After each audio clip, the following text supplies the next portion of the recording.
Today in front of me I have the EUFY Indoor 2K Pan and Tilt camera, and in this video I will show how you can install or insert an SD or memory card into this camera.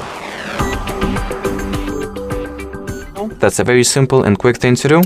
Take your camera, underneath it, move it all the way to the top like that.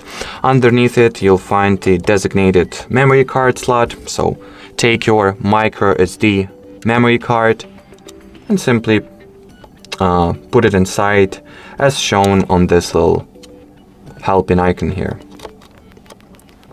Then slide it in, and once you hear a click, that means that the camera has been inserted successfully.